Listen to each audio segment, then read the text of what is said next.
অসম গণ পৰিষদৰ কাৰ্যালয়ত বিহাৰী দলৰ এখন গুৰুত্বপূৰ্ণ বৈঠক অনুষ্ঠিত হৈছে আৰু সেই বৈঠকত উপস্থিত হৈছে নৱনিৰ্বাচিত 10টা সমষ্টিৰে বিধায়ক আৰু বিধায়কসকলৰ সৈতে অতুল বৰা লগতে কেশৱ মহন্তৰ এখন গুৰুত্বপূৰ্ণ বৈঠক অনুষ্ঠিত হৈছে। দিনৰ 1 বজাত বিজেপিৰে যৌথ সভা তেওঁলোকে সম্পন্ন কৰিছে আৰু যৌথ সভাত উপস্থিত থাকে ৰাজ্যিক বিজেপিৰ সভাপতি দিলীপ শইকীয়া। ৰাজনৈতিক এই ফলাফলৰ পাছত তেওঁলোকে বিভিন্ন বিষয়ক লৈ আলোচনা কৰিছে আৰু অতি শীঘ্ৰেই যেহেতু চৰকাৰ গঠন কৰিব গতিকে তাত মন্ত্ৰিত্বৰ কথাও আছে গতিকে কাক কাক মন্ত্ৰিত্ব দিয়া হ'ব সেই সন্দৰ্ভতো তেওঁলোকৰ মাজত কিছু বুজাবুজিৰে হয়তো আজি আলোচনা সম্পন্ন হৈছে আৰু নতুনকৈ অসম গণ পৰিষদৰ যি কেইগৰাকী বিধায়ক নিৰ্বাচিত হৈছে 10 গৰাকীকৈ বিধায়ক 10টা সমষ্টিৰ আটাইকেইগৰাকীৰ সৈতে এখন গুৰুত্বপূৰ্ণ বৈঠকত মিলিত হোৱা দেখিবলৈ পোৱা গ'ল অসম গণ পৰিষদৰ নেতৃত্বক।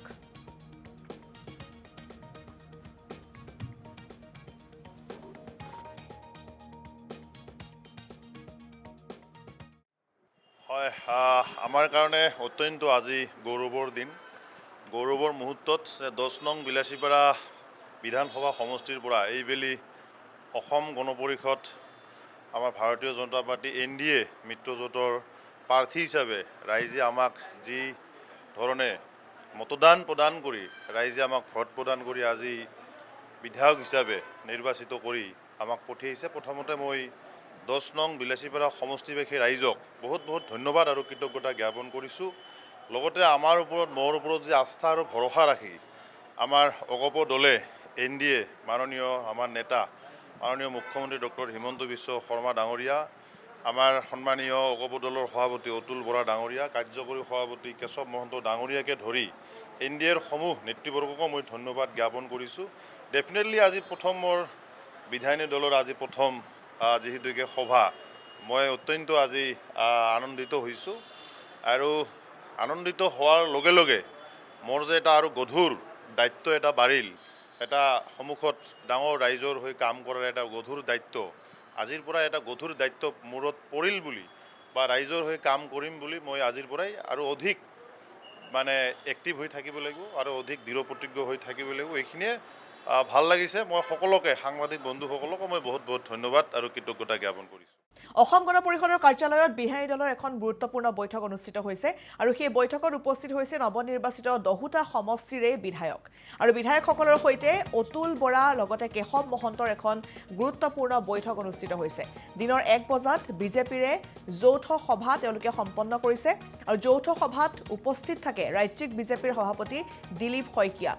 ৰাজনৈতিক এই ফলাফলৰ পাছত তেওঁলোকে বিভিন্ন বিষয়ক লৈ আলোচনা কৰিছে আৰু অতি শীঘ্ৰেই যেহেতু চৰকাৰ গঠন কৰিব গতিকে তাত মন্ত্ৰিত্বৰ কথাও আছে গতিকে কাক কাক মন্ত্ৰিত্ব দিয়া হ'ব সেই সন্দৰ্ভতো তেওঁলোকৰ মাজত কিছু বুজাবুজিৰে হয়তো আজি আলোচনা সম্পন্ন হৈছে আৰু নতুনকৈ অসম গণ পৰিষদৰ যি কেইগৰাকী বিধায়ক নিৰ্বাচিত হৈছে 10 গৰাকীকৈ বিধায়ক 10টা সমষ্টিৰ আটাইকেইগৰাকীৰ সৈতে এখন গুৰুত্বপূৰ্ণ বৈঠকত মিলিত হোৱা দেখিবলৈ পোৱা গ'ল অসম গণ পৰিষদৰ নেতৃত্বক।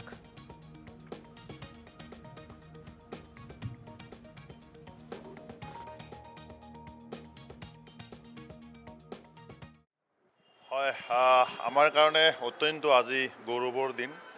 গৌৰৱৰ মুহূৰ্তত 10 নং বিলাসীপাৰা বিধানসভা সমষ্টিৰ পৰা এইবেলি অসম গণ পৰিষদ আমাৰ ভাৰতীয় জনতা পাৰ্টি NDA মিত্ৰজোঁটৰ প্ৰাৰ্থী হিচাপে ৰাইজে আমাক যি ধৰণে মতদান প্ৰদান কৰি ৰাইজে আমাক ভোট প্ৰদান কৰি আজি বিধায়ক হিচাপে নিৰ্বাচিত কৰি আমাক পঠিয়াইছে। প্ৰথমতে মই 10 নং বিলাসীপাৰা সমষ্টিবাসী ৰাইজক বহুত ধন্যবাদ আৰু কৃতজ্ঞতা জ্ঞাপন কৰিছোঁ।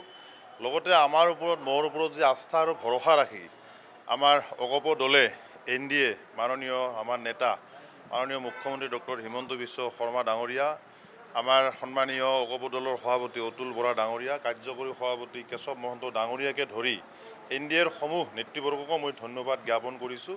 ডেফিনেটলি আজি প্ৰথম মোৰ বিধায়িনী দলৰ আজি প্ৰথম যিহেতুকে সভা মই অত্যন্ত আজি আনন্দিত হৈছোঁ আৰু আনন্দিত হোৱাৰ লগে লগে মোৰ যে এটা আৰু গধুৰ দায়িত্ব এটা বাঢ়িল, এটা সন্মুখত ডাঙৰ ৰাইজৰ হৈ কাম কৰাৰ এটা গধুৰ দায়িত্ব আজিৰ পৰা এটা গধুৰ দায়িত্ব মূৰত পৰিল বুলি বা ৰাইজৰ হৈ কাম কৰিম বুলি মই আজিৰ পৰাই আৰু অধিক মানে এক্টিভ হৈ থাকিব লাগিব আৰু অধিক দৃঢ় প্ৰতিজ্ঞ হৈ থাকিব লাগিব। এইখিনিয়ে ভাল লাগিছে। মই সকলোকে সাংবাদিক বন্ধুসকলকো মই বহুত ধন্যবাদ আৰু কৃতজ্ঞতা জ্ঞাপন কৰিছোঁ।